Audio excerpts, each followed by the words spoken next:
Buenos días. Bueno, déjame acomodarme un ratito y empezamos. Qué privilegio es poder estar con la iglesia en esta mañana.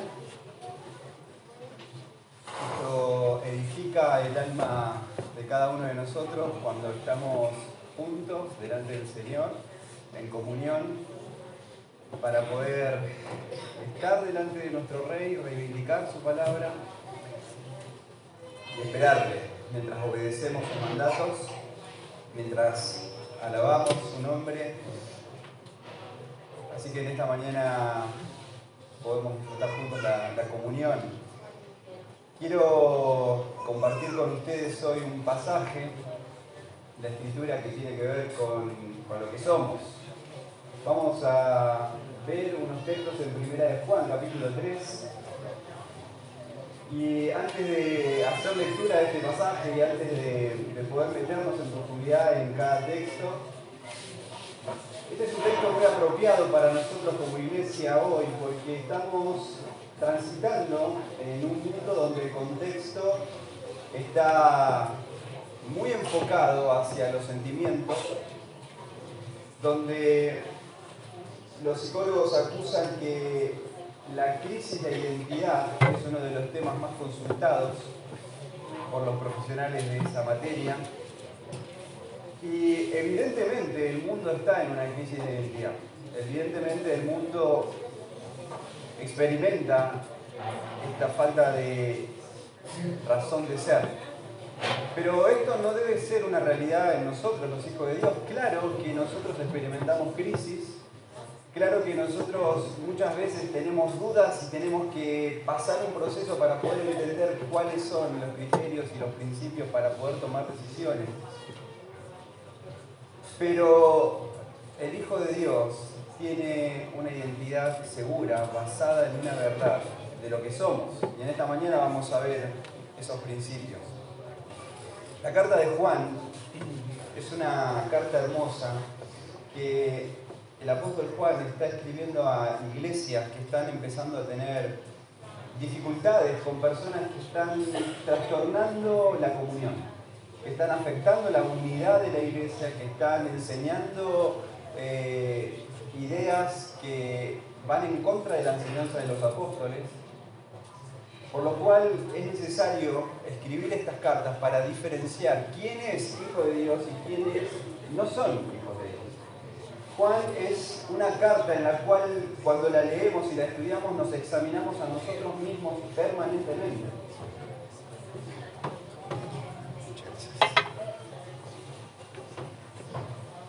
En la carta de Juan podemos ver recurrentemente una idea que se repite para enfocar quién es hijo de Dios y quiénes no son hijos de Dios. Y las características que representan y reflejan los hijos de Dios es que los hijos de Dios pueden amar a los hermanos. Juan dice que aquel que dice que tiene comunión con Dios pero no ama a su hermano es un mentiroso. Juan dice que aquellas personas que no practican la verdad no son hijos de Dios, son hijos del diablo. Así que en la carta de Juan claramente todo el foco se puede distinguir con evidencias. ¿Quiénes son hijos de Dios y quiénes no son hijos de Dios? Así que en este pasaje que vamos a ver en esta mañana, en Primera de Juan capítulo 3, vamos a ver hasta el versículo 3 y vamos a ver estas características que definen nuestra verdadera identidad, quiénes somos.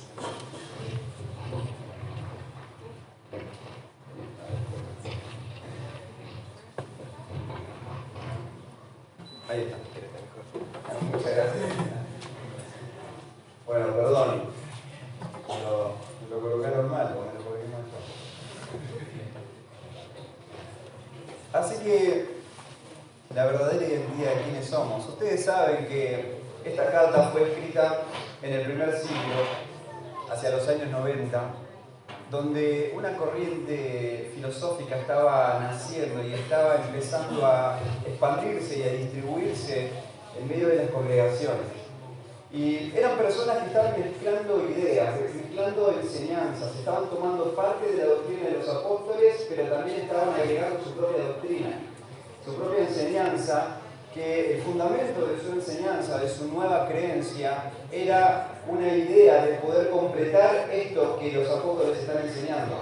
Es decir, aquellas cosas que por medio de la lógica, por medio de la imaginación y ese sentido de llegar a un conocimiento pleno, entonces la vida cristiana tiene que ver con llegar a un conocimiento pleno. Y estas ideas empezaban a hacer daño a las congregaciones. ¿Por qué? Porque dividían a los hermanos. Porque habían como pequeñas sectas o castas entre estas personas. Que si una persona no podía avanzar en su conocimiento, entonces es porque todavía no estaba siendo capaz de poder hacerlo.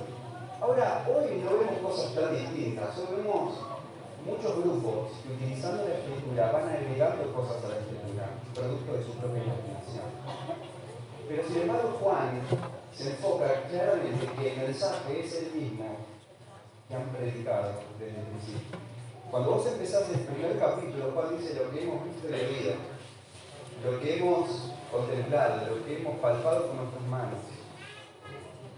Este es el mismo mensaje, es un mensaje que no cambia, es el mensaje de toda la escritura que nunca cambia. Es el mensaje que Cristo nos dio, es el mensaje que los apóstoles dieron y es el mensaje que la iglesia tiene que dar hoy y es el mensaje que para nosotros es una actualidad. El mismo mensaje que no tenemos que cambiar, no tenemos que agregar nada. Nosotros solamente somos sembradores de la palabra, tenemos que dar la palabra tal cual fue. Tenemos que dar la semilla es pura, la semilla es poderosa porque la semilla es de Dios. Nosotros tenemos que expandirla, no agregarle nada, no quitarle nada. La semilla es perfecta y tenemos que sembrarla, enseñarla. Y como iglesia tenemos que aferrarnos a la enseñanza de la palabra de Dios y a la enseñanza de los apóstoles en la cual la iglesia se edifica. No podemos agregar nada más, no podemos quitar nada más. La Escritura nos dice que cualquiera que se atreva a esas cosas, Dios le deja hacer. Ahora, en este pasaje, Juan llega para hablar acerca de lo que somos. Así que después de que Juan afirma de que Cristo se hizo hombre, porque estas corrientes menospreciaban y hablaban de que no era posible que una deidad como el Cristo pueda encarnarse en un cuerpo humano, porque el cuerpo es corrupto, el cuerpo peca, el cuerpo tiene licencia de deseos que van en contra de lo que Dios nos pide. Por lo tanto, no era posible que el Cristo se haya hecho carne, y Juan dice eso es mentira. Por lo tanto, Juan afirma estas cosas desde un inicio. Así que después de que vemos esto, de lo que los hijos de Dios son, habla acerca de que el amor verdadero apunta hacia Dios y al prójimo, no hacia los placeres temporales del mundo, no hacia los ojos carnales, lo que los ojos carnales desean, y tampoco busca la vanagloria de la vida. El amor verdadero que los hijos de Dios practican es amar a Dios por sobre todas las cosas, es amar al prójimo como a sí mismo, haciendo las buenas obras de la práctica de la justicia sin esperar nada a cambio, sin vanagloriarse, sino que hace todo para la gloria de Dios, para edificar al hermano y todo lo que sea necesario y útil para alcanzar a los perdidos que no tienen a Cristo.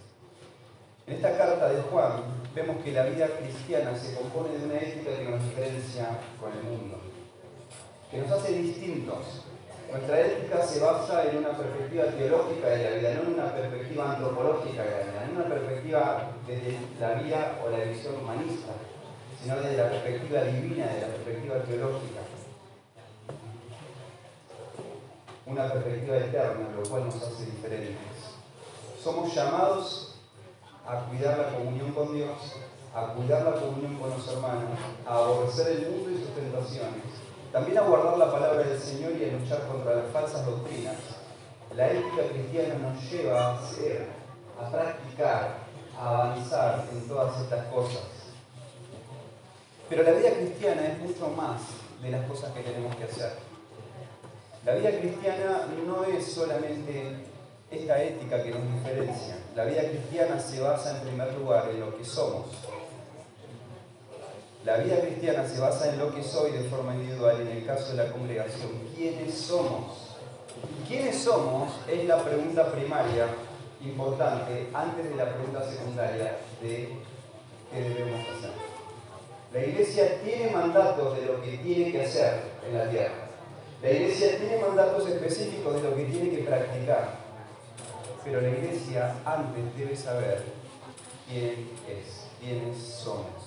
Y esto es sumamente importante porque ya que lo que hago o lo que debo estar haciendo surge especialmente y esencialmente de lo que somos. Y generalmente asumimos esto, que la vida cristiana es hacer, hacer, hacer y hacer. Pero debo saber esencialmente quiénes somos. Debemos saber quiénes somos. Así que ser conscientes de nuestra identidad nos va a movilizar a vivir de acuerdo con la vocación a la que fuimos llamados. Pablo dice esto en Efesios capítulo 4, versículo 1. La Escritura dice: os ruego que andéis como es digno de la vocación con que fuisteis llamados. Y la perspectiva es saber y recordar permanentemente quiénes somos. Y en este capítulo 3 los versículos nos van a enseñar y a guiar en profundidad en saber quiénes somos. En el mundo, como decíamos hace un rato, la identidad está en crisis. Hoy estamos en un momento donde los jóvenes están siendo llevados a considerar que su vida está basada en los sentimientos, en cómo se perciben. Ese es el mensaje del mundo. El mensaje del mundo es: de acuerdo a lo que sientas, eso debes hacer. Hay frases hechas que son clichés, donde tenés que seguir lo que desea tu corazón y trabajar duro por eso. Y que nadie puede criticar, que nadie puede decirte que eso está mal, porque eso es lo que tu corazón siente y no importa a nadie más.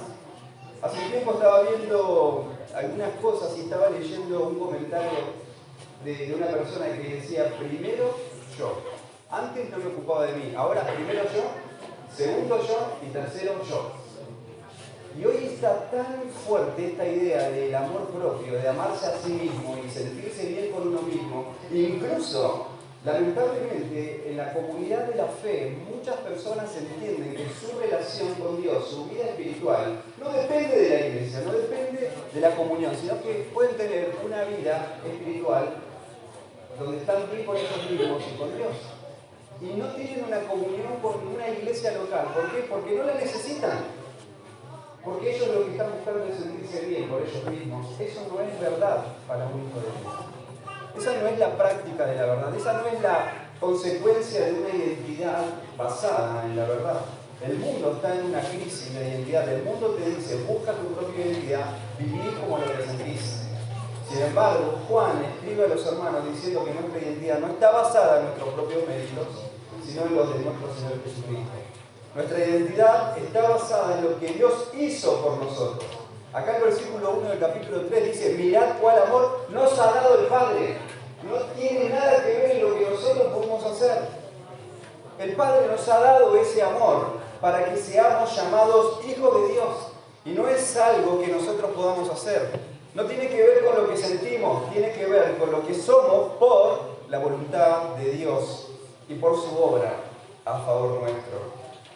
Ahí el versículo 2 nos dice que somos hijos de Dios y aún no se ha manifestado lo que hemos de ser.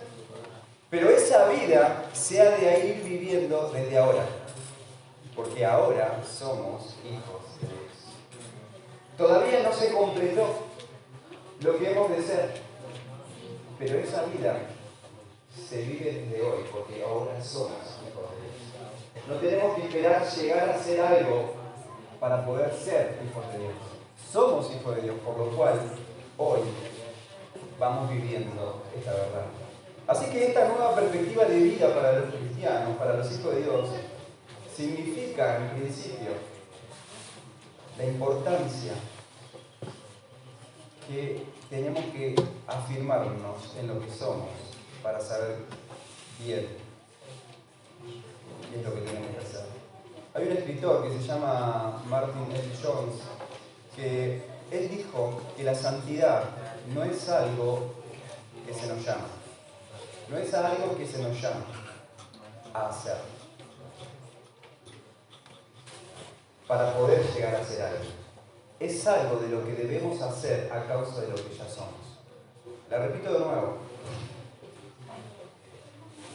La santidad no es algo a lo que se nos llama a hacer para poder llegar a ser algo. Es algo de lo que debemos hacer a causa de lo que ya somos. Es decir, que no vamos a vivir una vida buena, justa y santa para poder llegar a ser cristianos. Hemos de vivir una vida buena, santa y justa porque ya somos cristianos. No hemos de vivir en esta vida una vida santa para poder entrar al cielo. Hemos de vivir una vida santa porque vamos al cielo. Este es el privilegio de vivir esto en nuestra vida. Y es lo que vamos a vivir por toda la eternidad en santidad. Así que el pasaje de hoy tiene que ver con estas particularidades. Y normalmente pensamos esto, que la vida cristiana es pura acción y pura acción. Pero debo saber esto. Debo saber que nuestra identidad está arraigada y basada en la verdad de que somos hijos de Dios. La fe no es pasiva, la fe es activa, pero es fundamental que sepamos quiénes somos y en consecuencia por qué hacemos lo que hacemos. En la Biblia tenemos muchos textos que nos llaman a las cosas que tenemos que hacer para vivir en santidad. Por ejemplo, en 2 Corintios capítulo 7, versículo 1 nos dice, como hijos obedientes, Primera de Pedro 1, 14, 16. Como hijos obedientes, no os conforméis a los deseos que antes teníais, estando en vuestra ignorancia, sino como aquel que os llamó es santo, sed también vosotros santos en toda vuestra manera de vivir, porque escrito está, sed santo porque yo soy santo. Verso 1 de 2 Corintios capítulo 7 nos dice, amados, puesto que tenemos tales promesas, limpiémonos, vos fíjate esa acción, limpiémonos de toda contaminación de carne y de espíritu, perfeccionando la santidad en el temor de Dios. Pero ahora vamos a meternos al pasaje. En 1 de Juan, capítulo 3. Vamos a hacer lectura de este pasaje.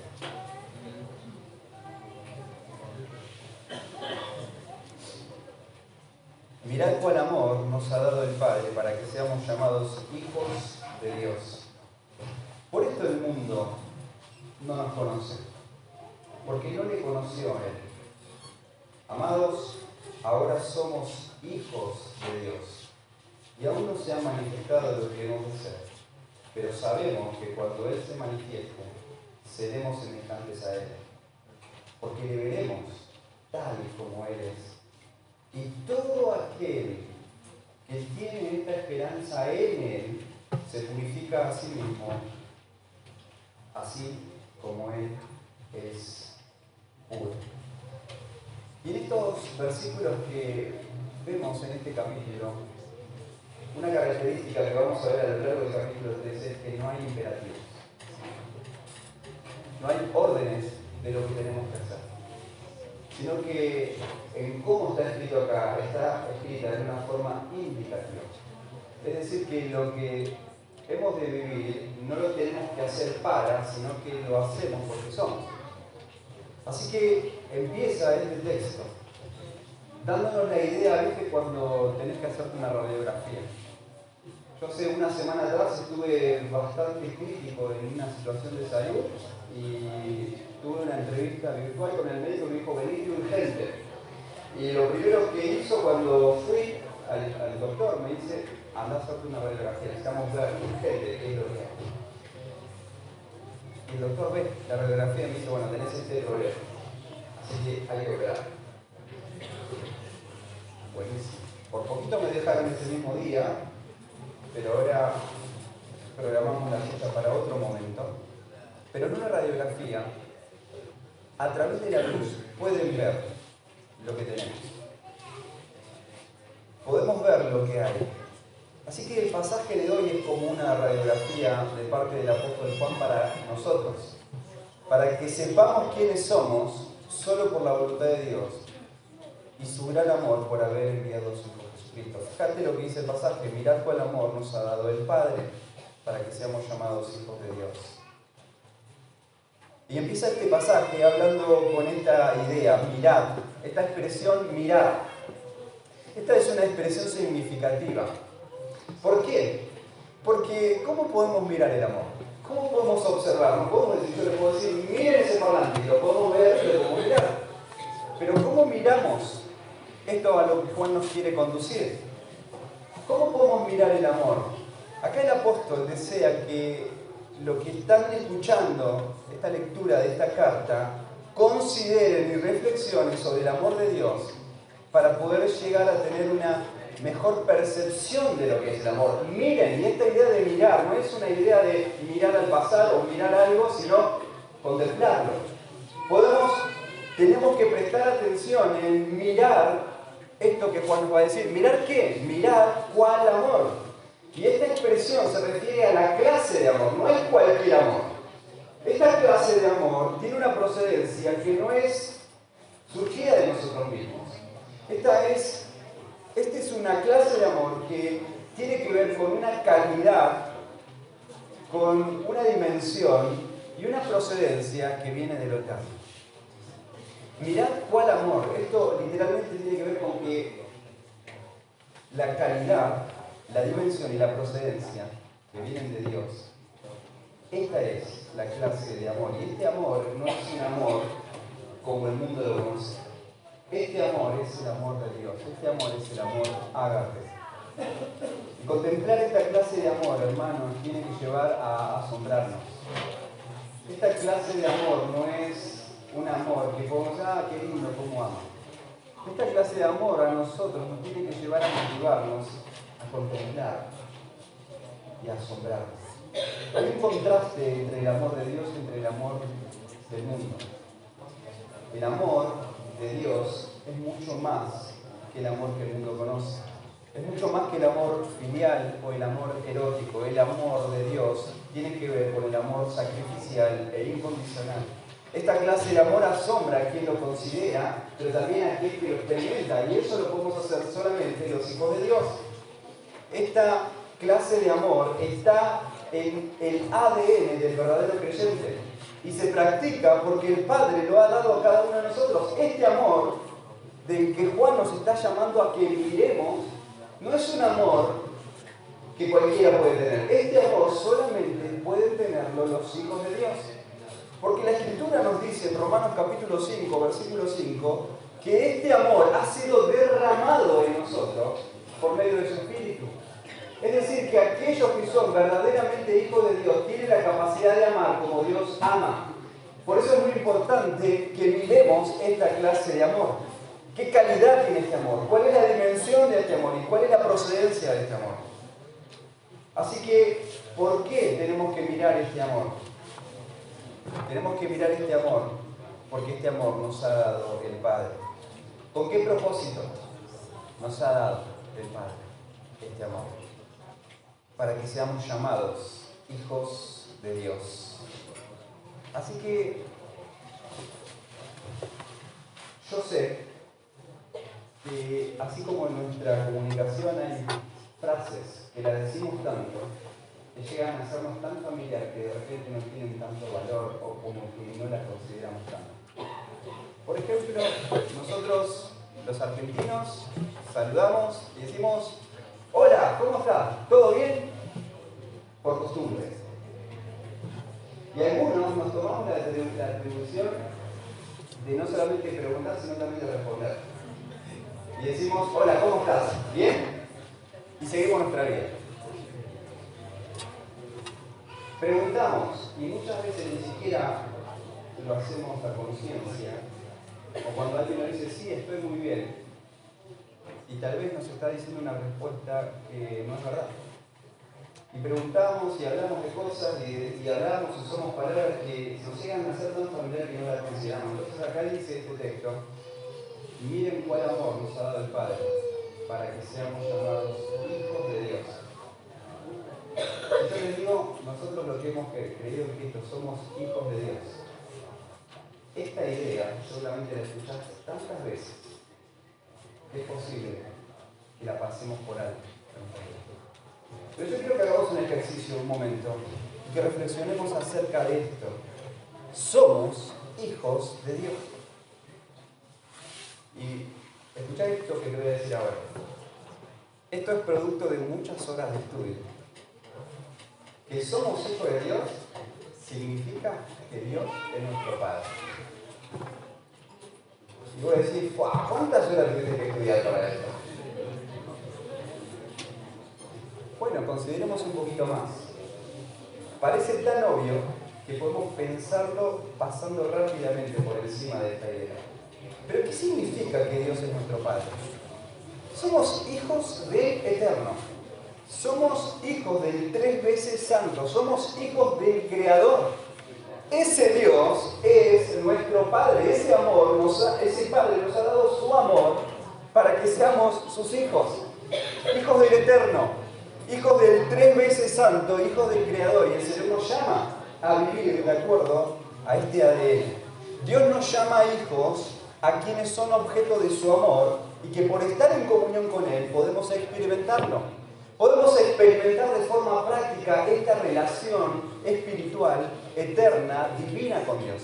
Segunda de Pedro, capítulo 1, en el versículo 4, nos dice que con esta naturaleza podemos participar de esa naturaleza divina en comunión con Dios. Ser llamado hijo equivale a que lo somos verdaderamente delante de Dios. Dios nos llama hijos antes de que nosotros podamos llamarlo Padre. Dios otorga el derecho de sus hijos a los que creen en Él. Bueno, Juan 1:12. El concepto bíblico de hijo significa que el que cree alcanza una nueva posición. Ahora tenemos una relación con Dios de padre a hijo. Y esta relación solamente los creyentes la pueden experimentar. Solamente los creyentes pueden llamarse hijos de Dios. Porque este pasaje nos está diciendo que Dios nos llama a sus hijos. El resto de las personas sin Cristo son llamados, según Juan 8:44, hijos del diablo. Esto significa, que seamos hijos de Dios, significa que al tener vida eterna tenemos la vida de Dios en nosotros, tenemos su unción, tenemos su ADN. En 1 Juan 2:29 dice que nosotros sabemos que Él es justo, por lo tanto, todo el que hace justicia es nacido de Él.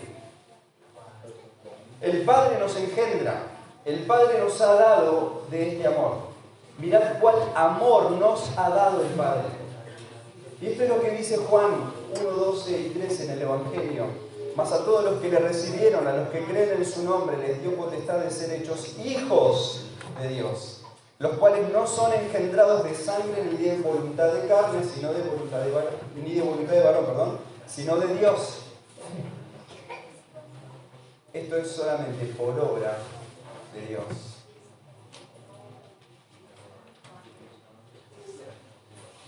El Señor nos adoptó como hijos. En Gálatas, capítulo 5, versículos 4 y 5, dice que cuando vino el cumplimiento del tiempo, Dios envió a su Hijo, nacido de mujer y nacido bajo la ley, para que redimiese a los que estaban bajo la ley. ¿Con qué fin? A fin de que recibiésemos la adopción de hijos.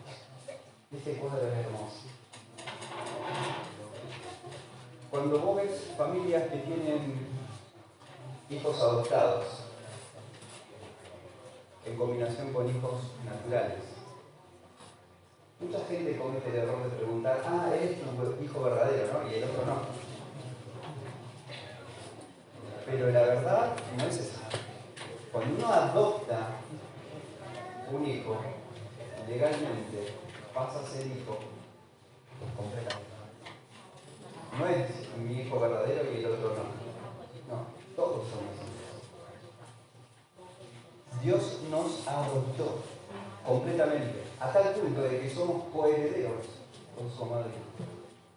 Nos ha adoptado con todos los derechos de ser hijos. Somos hijos de Dios, consideremos esto. El proceso que hizo Cristo para que fuésemos adoptados fue redimir y adoptar. Esta es la palabra, ¿no? Exagorazo, que significa comprar un esclavo pagando un precio y sacarlo del lugar de esclavitud. Y el precio pagado fue la gran manifestación del amor de Dios. Esta clase de amor nos ha dado el Padre. esta clase de amor. Y ahí en 1 de Pedro 1, 18 al 20 dice: sabiendo que fuiste rescatados de vuestra vana manera de vivir, la cual recibiste de vuestros padres, no con cosas corruptibles como oro o plata, sino con la sangre preciosa de Cristo, como un cordero sin mancha y sin contaminación, ya destinado desde antes de la fundación del mundo, pero manifestado en los postreros tiempos, por amor de vosotros, y mediante el cual creéis en Dios, quien les resucitó de los muertos y le ha dado gloria para que vuestra fe y esperanza sean en Dios. Esto es el amor de Dios. Este es el amor que nos ha dado el Padre. La condición de hijos, aquí la palabra para hijos es la palabra huios, que significa hijos con todos los derechos. Ahí en Efesios 2:19 vemos esta idea. Así que ya no sois extranjeros ni advenedizos, sino conciudadanos de los santos, miembros de la familia de Dios. Somos hijos con todas las atribuciones de Dios.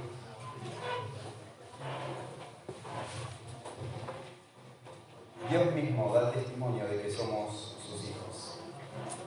Ahí en Romanos capítulo 8, versículo 15 al 16, dice: pues no habéis recibido el espíritu de esclavitud para estar otra vez en temor, sino que habéis recibido el espíritu de adopción por el cual clamamos: Abba, Padre. Versículo 16. El espíritu mismo da testimonio a nuestro espíritu de que somos hijos de Dios. Como somos hijos de Dios, tenemos privilegios. Como somos hijos de Dios, nos acercamos confiadamente al trono de gracia. Hebreos capítulo 4, versículo 16. Acerquémonos, pues, confiadamente al trono de la gracia para alcanzar misericordia y hallar gracia para el oportuno socorro. Ahora, qué interesante que es esto. Nos podemos acercar al trono de la gracia de forma directa, sin intermediaciones. Yo, en mi trabajo cotidiano, a veces estoy trabajando en la oficina y las personas que trabajan conmigo saben que cuando solicitan algo para poder hacer juntos tienen que tocarlo.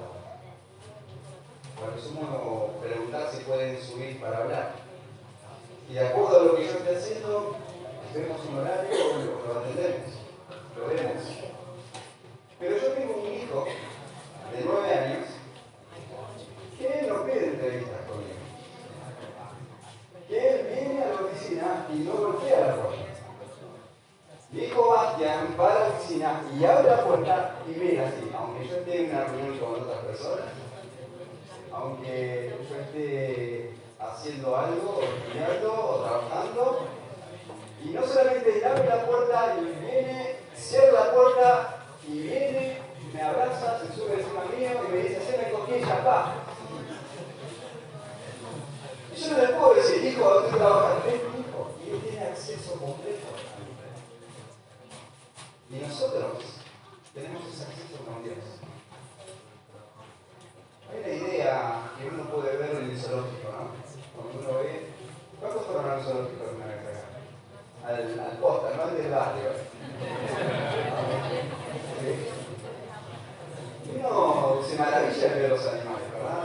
Ve al gorila, los orangutanes, los chimpancés, puede ver los animales que están los peces, puede ver distintos tipos, las cebras, ¿no? Los elefantes, y algunos los puedes tocar. Pero cuando llegás al protagonista de la selva, ¿quién es? Cuando llegás al protagonista de la selva, no podés ir a tocarlo. Es más, vos lo tenés que ver a lo lejos, y no solamente que está a lo lejos, sino que hay como zanjas muy grandes, ¿verdad? Para que nadie pueda pasar al otro lado ni el león pueda pasar. Y no solamente eso, está todo enrejado. Y vos lo ves ahí al león, ¿no? Con su melena, con su cuerpo esplendoroso, que está ahí. Y nadie puede acercarse. Y la verdad, yo le tengo un poco de miedo al león, ¿no? Tirar un pedazo de carne y vas a ver cómo la devora enseguida. Pero sin embargo, Ahí está el rey de la selva, y viene en su cachorrito, y se le suben encima, y le muerden la oreja, y lo agarran del cuello, y lo despeinan todo, y ahí están los hijos ante el rey, con una relación íntima, sin miedo. Nosotros somos hijos de Dios y tenemos comunión con nuestro Padre, con el Creador, con el Eterno, con el Dios autoexistente, con el Dios Todopoderoso. Y la Biblia nos dice que podemos hallar gracia para el oportuno socorro en cualquier momento, en cualquier situación, en cualquier hora. No tenemos interferencia, nunca nos podemos quedar sin señal para acudir a Dios. Podemos ir al trono de gracia sin intermediario. Y como nuestros hijos, como hijos suyos, entramos a ese trono. ¿Sabes por qué? No por méritos nuestros, sino porque el Señor nos abrió esa puerta. Somos hijos de Dios y podemos acudir a Él para hallar gracia para el oportuno socorro. Podemos clamar al Señor. El Señor cuida de nosotros porque estamos en las palmas de sus manos. Podemos tener una visión muy distorsionada acerca de la paternidad. Yo, tal vez como muchos de los que están aquí, tal vez no fue tu experiencia nacer en un hogar cristiano. Y tal vez tenemos una visión distorsionada de lo que es la paternidad. Algunos padres han abandonado a sus hijos, se fueron del hogar. Hay algunos padres que aún estando en el hogar no tienen vínculo con sus hijos. No tienen una relación genuina, profunda con sus hijos. No tienen una comunicación efectiva con sus hijos. No los crían, los cuidan. Los alimentan, les dan vestimenta, pero no hay un vínculo. Entonces podemos llegar a tener una visión distorsionada de lo que es la paternidad. Cuando miramos a Dios como nuestro Padre, nuestras experiencias terrenales nos pueden hacer ver una visión limitada de lo que es Dios como Padre. Pero Dios no es un Padre terrenal. Dios no es un Padre limitado.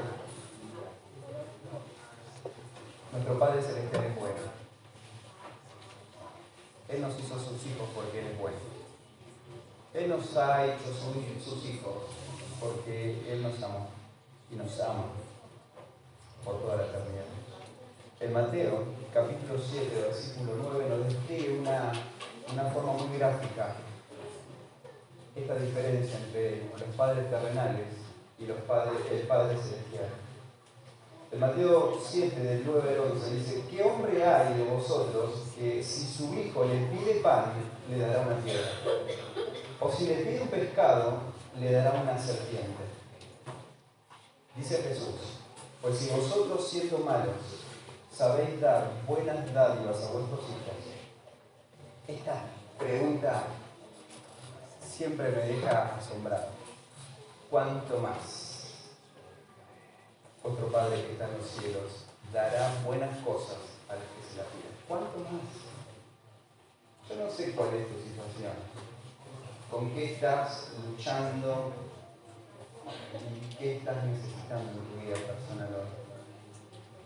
Pero tenés acceso al trono de gracia. Porque sos hijo de Dios. Y si no sos hijo de Dios, no tenés acceso a este trono. Dios te llama a venir por fe al Evangelio de gracia que te puede dar la vida de Dios en vos. Ahora, ¿cuánto más vuestro Padre que está en los cielos nos dará buenas cosas a los que se la piden? Y es interesante porque acá Juan dice que por esta razón, porque somos hijos de Dios, el mundo no nos conoce. El mundo no nos conoce. La razón por la cual el mundo no nos conoce es porque no le conoció a Él. El mundo ama lo que el mundo tiene. Y a los hijos de Dios los aborrece. No los conoce, los ignora, los ultraja, los persigue, los intenta extinguir. Ahora bien, hay tal tal diferencia entre los hijos de Dios y los hijos del mundo que ellos nos van a desconocer.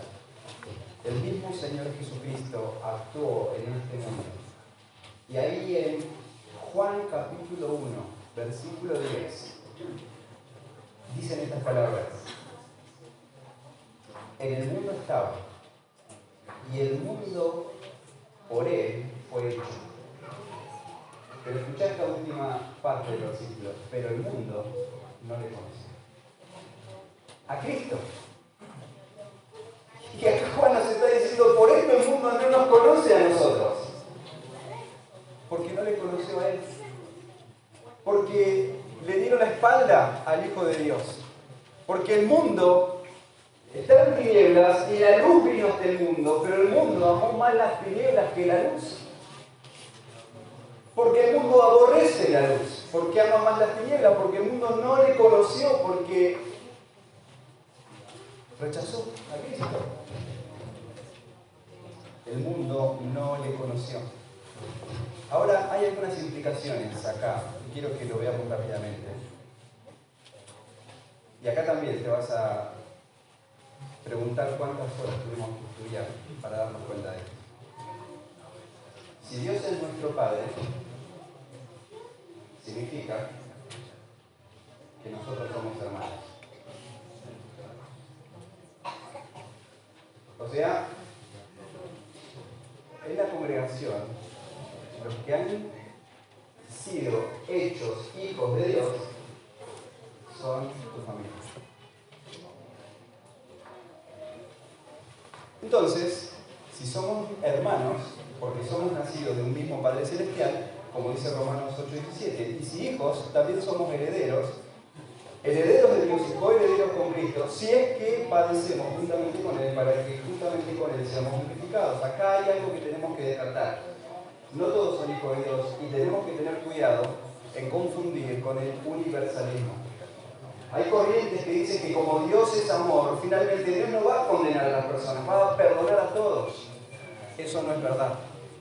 Lee Apocalipsis capítulo 20 y te fijas cómo el Señor va a condenar.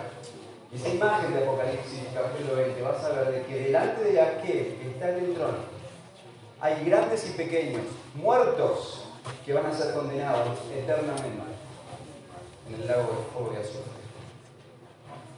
Así que tenemos que tener cuidado con eso.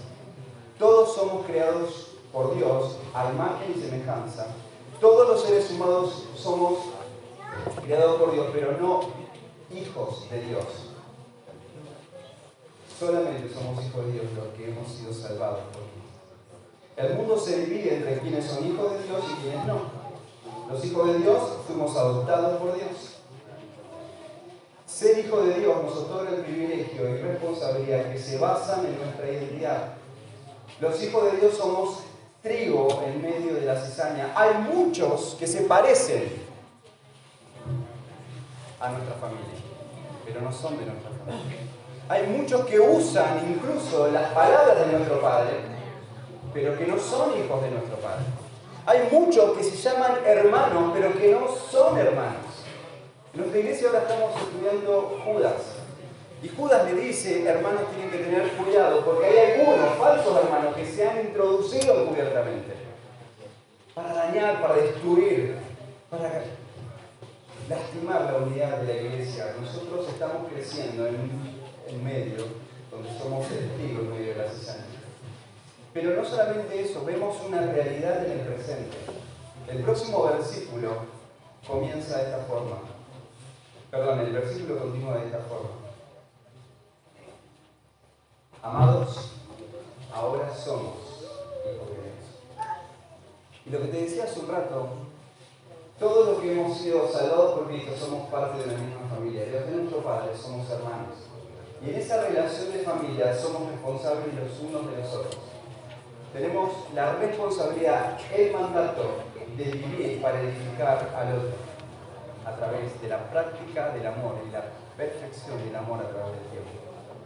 Ese es el contexto de la iglesia local donde podemos vivir estas cosas. No existe un cristiano a la distancia. Por eso es tan importante que personas que se unen a la familia de fe tengan una iglesia local donde ser miembros. porque no pueden vivir su vida cristiana a menos que estén en una iglesia local. Porque es en la iglesia local donde podemos practicar la amonestación los unos a los otros. Es decir, que la iglesia local es donde yo voy a ser amonestado. Hay personas que están viviendo su cristianismo a la distancia y les encanta escuchar predicadores por video y quieren ser parte de una iglesia a la distancia, pero ¿quién te sabe esa pregunta? Bueno, ¿quién te conoce? Ese pastor no te conoce. Esos hermanos que se reúnen ahí no te conocen, vos no los conoces a ellos. A la distancia se puede vivir una relación sin conflicto. Pero la verdad es que una relación íntima de pecadores hay conflicto. Mientras más juntos estamos, más nos vamos a necesitar para perdonarnos. Más necesitamos que nos amonesten y yo amonestar al otro. Yo no puedo crecer si no es por el otro. No puedo crecer para mí mismo, solo. Dios nos ha dado dones para la edificación de su iglesia, no para servir a otro. Por lo tanto, solamente en el contexto de la iglesia local se puede vivir los principios de los unos a los otros en la comunión práctica. Y todo lo que es la máxima se sustenta y se sostiene y finaliza en el amor de Dios en nosotros. Necesitamos practicar los unos a los otros en amor. Y en el amor por medio de la verdad, o basados en la verdad. No podemos vivir una relación a la distancia. El mundo engaña.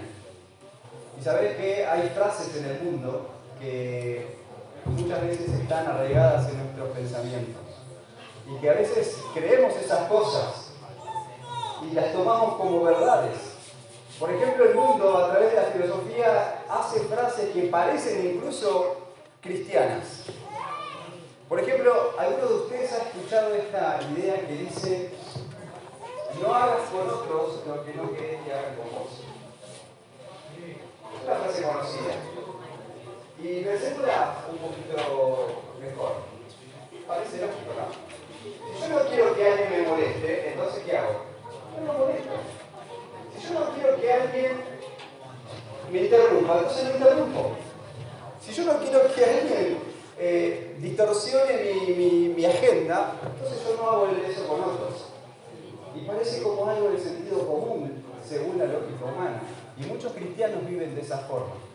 Pero lo que está detrás de todo eso es básicamente, bueno, vivir y dejar vivir.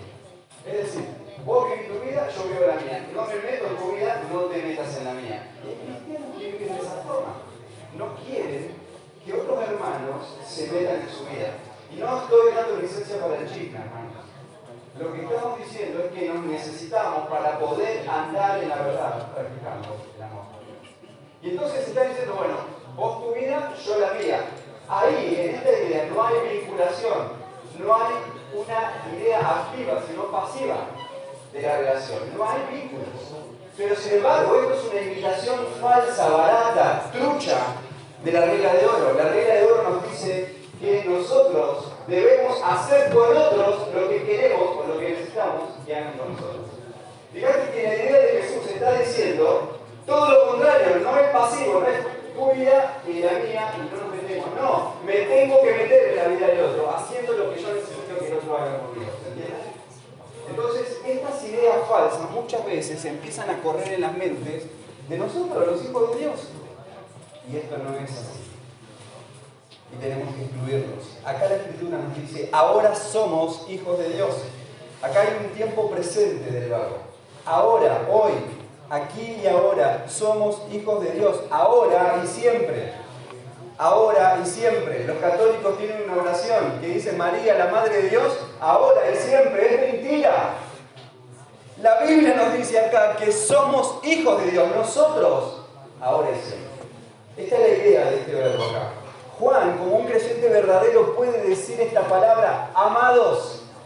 Juan, como un hermano más, le dice, amado, puede amar genuinamente a sus hermanos. Hermanos, estás capacitado para amar a tus hermanos genuinamente. Sí, aunque te cause problemas. Sí, aunque te cueste muchas veces lo que dice. Aunque a veces te sea de tropiezo. Quiero decirte algo, vos también lo sos para otros. Nos necesitamos. ¿Y sabes qué? Podemos amar como Dios ama. El amor no es selectivo. Eso no es amor verdadero. El amor filial del mundo puede elegir a quién amar. Eso dice Jesús. ¿Qué mérito tiene si los gentiles pueden amarse entre ellos? Podemos amar incluso a nuestros enemigos. Porque el amor no tiene que ver con el sentimiento, sino con la decisión de la verdad que Dios puso a nosotros. Amados, el amor debe existir entre nosotros. Tenemos un Padre en común y tenemos que también amar, manifestándolo hacia el otro. El creyente ama a los hermanos porque el amor es de Dios y este amor ha sido derramado. Ya vimos Romanos 5:5. Así que como vimos en los párrafos anteriores, en los capítulos anteriores vemos que Juan dice que estamos en el último tiempo, en un mundo que se acaba. Y este mundo no nos conoce. Este mundo nos aborrece. Este mundo nos persigue a causa de la verdad. Estamos en este mundo. Y vivir nuestra fe nos va a causar problemas. Ahora, hay una esperanza cierta acá.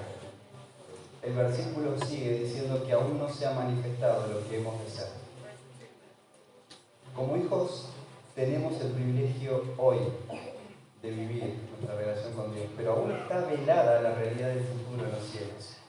La Biblia revela bastante sobre las manifestaciones futuras, pero la verdad es que no sabemos cómo va a ser todo.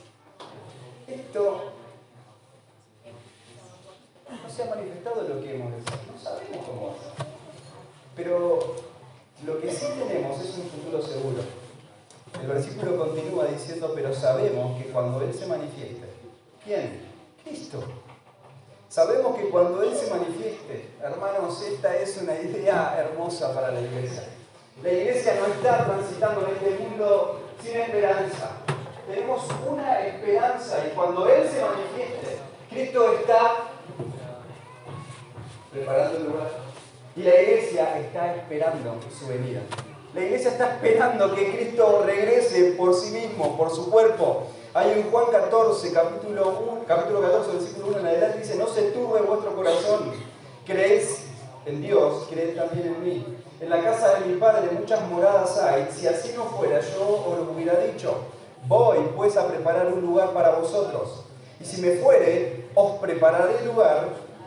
Vendré otra vez y os tomaré a mí mismo, para que donde yo estoy, vosotros también estéis. Y sabéis a dónde voy, y sabéis el camino, pero me encanta esta idea, vendré otra vez y os tomaré a mí mismo. El Señor nos viene a buscar, el Señor vuelve. Y esta es la idea que los cristianos dicen a lo largo de la historia, Maranatha, Señor, vuelve, Cristo va a regresar. Esta es la esperanza que tenemos los hijos de Dios. Esta promesa está esperada por toda la iglesia a lo largo de la historia. En Apocalipsis lo vemos. Primero, por ejemplo, los apóstoles lo dicen ahí en 1 Tesalonicenses 4, 16, 17, dice, porque el Señor mismo con voz de mando, con voz de arcángel, con trompeta de Dios descenderá del cielo y los muertos en Cristo resucitarán primero. Luego nosotros, los que vivimos, los que hayamos quedado, seremos arrebatados juntamente con ellos en las nubes para recibir al Señor en el aire y así estaremos siempre con Él. Promesa también reafirmada por el mismo Señor. El Señor Jesucristo dice en Apocalipsis 3:20, el que da testimonio de estas cosas, dice, ciertamente vengo en breve. Eso lo dice Cristo. Y me encanta cómo Juan responde. Amén. Sí, ven, Señor Jesús. estamos esperando a Cristo. No estamos transitando en este mundo. No tenemos que enfocarnos en nuestros propios problemas. Estamos siendo perseguidos. El mundo nos ignora, nos aborrece por causa de Cristo, porque a Él no le conoció. Estamos viviendo en su verdad, siguiendo sus pasos. Él nos dejó ejemplo para que sigamos sus pisadas. Pero no solamente hay esta esperanza cierta de que también no solamente hay un futuro seguro que Él se va a manifestar, también tenemos una gloria que podemos esperar. Fíjate lo que tenemos que esperar. Seremos semejantes a Él. Será el cumplimiento de la predestinación de Dios para sus hijos.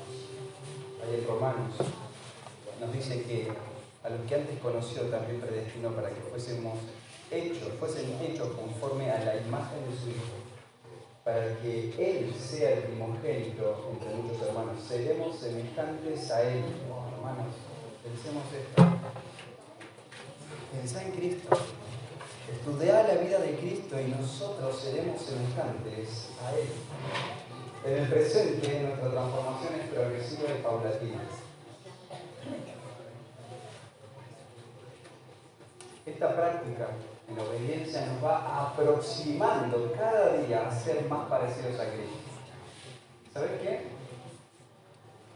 A los cristianos no se los llama cristianos porque Cristo le dijo: a partir de ahora ustedes serán llamados cristianos. A los cristianos se los llamó cristianos en Antioquía por primera vez, mucho tiempo después. ¿Por qué? Porque vivían las ordenanzas de Cristo. Eran parecidos a lo que su maestro les enseñaba. Por eso les llamaban cristianos. Le pusieron cristianos incluso más por una forma despectiva. Hoy muchos se llaman cristianos. Y como que suena lindo ser un cristiano. Pero hermanos, nosotros vamos pareciéndonos cada día más a Cristo a medida que practicamos la verdad en esta tierra. Pero seremos semejantes a Él. Seremos semejantes a la realidad de la imagen de Cristo. Dice Pablo ahí en 2 Corintios 3:18: por tanto, nosotros todos, mirando a cara descubierta como en un espejo la gloria del Señor, escuchá, seremos transformados de gloria en gloria en la misma imagen, como por el Espíritu del Señor. Esta transformación es visible y es diaria. Primera de Juan 2:6 dice: el que dice que permanece en Él debe andar como Él anduvo. Esa es nuestra identidad. El que dice que está en Él debe andar como Él anduvo. Y acá vemos que seremos semejantes a Él. ¿Por qué razón? Porque le veremos tal como Él es. Será completamente posible cuando Él se manifieste que podamos verlo tal cual es. Aquellos quienes podamos verlo, tendremos su misma imagen. Todos los creyentes le verán sin excepción rodeando el trono de Dios. Apocalipsis 22:4 dice: y verán su rostro y su nombre estará en sus frentes. Ahora, esto que te acabo de decir es para la consecuencia que tiene que haber en nuestras vidas. Y ya vamos a terminar con el versículo 3. ¿Cuáles son las consecuencias prácticas de esta verdadera identidad que tenemos en Cristo? El versículo 3 dice que todo aquel que tiene esta esperanza en Él se purifica a sí mismo. ¿Tenés esta esperanza en Cristo? Entonces esta es la consecuencia que tiene que haber en tu vida. La esperanza del cristiano está y es Cristo mismo. Pablo dice en Colosenses 1:27: a quien Dios quiso dar a conocer las riquezas de la gloria de este misterio entre los gentiles, que es Cristo en vosotros, la esperanza de gloria. El que tiene esta esperanza en Él se purifica a sí mismo. Esta idea de purificarse a sí mismo significa mantenerse sin mancha moral. Si vos tenés esta esperanza en Cristo, tenés que purificarte a ti mismo. La vida cristiana no es pasiva. Somos hijos de Dios y porque somos hijos de Dios tenemos que purificarnos a nosotros mismos. El proceso de purificación y santificación lo puede hacer Dios, pero el Señor nos da la responsabilidad de practicar su verdad. Y en la verdad nos santificamos. Y hermanos, en la comunión somos santificados. En la amonestación unos a otros. En la exhortación unos a otros. En el perdón unos a otros. El Espíritu de Dios opera en nuestra santificación. En Gálatas capítulo 5, versículos 22 y 23, nos habla del fruto del Espíritu. Tenemos al Espíritu de Dios porque somos sus hijos. Y en su Espíritu somos santificados. Cuando podemos ver esta evidencia, por ejemplo, en Gálatas 5, 21 y 23 dice que el fruto del Espíritu es amor, gozo, paz, paciencia, benignidad, bondad, fe, mansedumbre, templanza. Contra tales cosas no hay ley. Ahora vemos que el Señor nos santifica por medio de su Espíritu, pero también vemos la responsabilidad del creyente. En Gálatas 5, 16 dice, digo pues, andad en el Espíritu y no satisfagáis los deseos de la carne. Esta es la consecuencia que tiene que haber en nuestra vida si somos hijos de Dios. Debemos ser conscientes de que nuestra dieta espiritual va a evidenciar nuestra realidad cada día. Efesios 4:30 nos llama a no contristar al Espíritu Santo de Dios, con el cual fuimos sellados para el día de la redención. En 1 Tesalonicenses 5:19 nos dice, no apaguéis al Espíritu. Hermanos, esta es la consecuencia. Si tenemos esta esperanza, tenemos que purificarnos a nosotros mismos. Como creyentes debemos ser responsables de nuestra purificación personal. 2 Corintios 7:1. Así que, amados, puesto que tenemos tales promesas, limpiémonos de toda contaminación de carne y de espíritu, perfeccionando la santidad en el temor de Dios. Hay otros pasajes más, si alguien está anotando y lo quiere tener. Santiago 4:8, 1 de Pedro 1:22, 1 de Timoteo 5:22. La razón de todo este comportamiento que tiene que tener la consecuencia en nuestra vida de estas verdades, nos debemos purificar a nosotros mismos. Termina el texto diciendo, así como Él es puro. Nuestro Señor es puro. Y si tenemos esta esperanza, nos purificamos a nosotros mismos, así como Él es puro. Cristo es puro. A Él se refiere. Él es santo. Él es libre de relación con el pecado. Esta es la consecuencia de nuestra identificación con Él. Y termino preguntando tres cosas. Pensá por un momento. Si soy un hijo de Dios o una hija de Dios,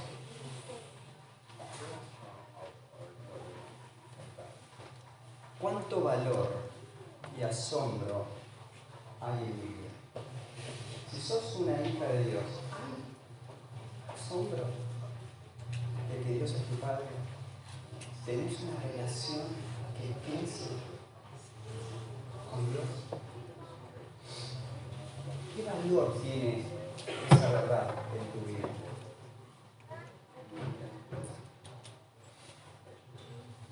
La segunda pregunta que te quiero hacer: si los hermanos que Dios te ha dado en la congregación son parte de tu familia,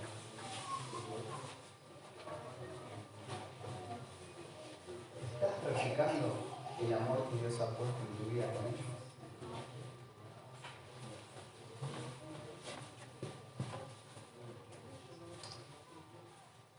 Y la última pregunta es, dos preguntas más. ¿Es Cristo mi esperanza? ¿Es Cristo tu esperanza? Y finalmente, la última pregunta, que es tremendamente práctica para vos y para que lo compartas en tu grupo pequeño o con aquellas personas con quien también cuentas. ¿Hay algo que necesitas purificar en tu vida hoy? Así, si tenés esta esperanza, tenés que purificarte a ti mismo. ¿Qué necesitas purificar en tu vida hoy? Así que el mundo está avasallando la identidad, generando una crisis cada vez más profunda. Mucha gente confundida, autopercibiéndose cosas que en realidad no son. O son hijos de Dios o son hijos del diablo. O son salvos o no son salvos. Nosotros somos hijos de Dios. Estamos afianzados en una verdad eterna. Y tenemos una responsabilidad. Y es la responsabilidad de poder llamar a ellos con el testimonio de nuestra vida, con la predicación del Evangelio, diciéndoles que Dios les ama. Y que estamos como iglesia, mientras esperamos su venida, obedeciéndole al Señor con temor, purificándonos a nosotros mismos, viviendo en santidad como iglesia. Y juntos, unidos, el mundo puede ver la transformación de Cristo. Puede ver el Evangelio visible. Puede ver el cuerpo de Cristo con sus ojos. Puede ver una comunidad santa que está creciendo y que se está expandiendo. Y que el mundo puede ver que en esa unidad está Cristo.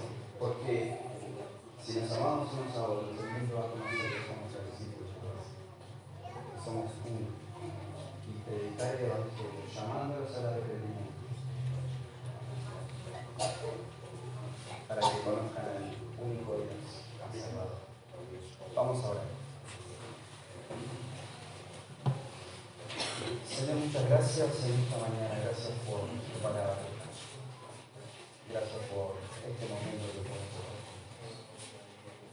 Gracias porque estamos afianzados y arraigados en esta verdad que no depende de nosotros, sino de ti. Qué privilegio, Señor. Somos hijos de Dios. Nos diste vida. Adoptaste como hijos. Y oramos para que la iglesia aquí, en esta comunidad, Señor, pueda vivir orgullosa de esta verdad que tú has hecho por nosotros. Que podamos tener paz y gozo en nuestro corazón en poder mostrarle al mundo quiénes somos. Y a través de eso mostrar quién es Dios. Gracias por tu gracia y tu misericordia. En el nombre de Jesús. Amén.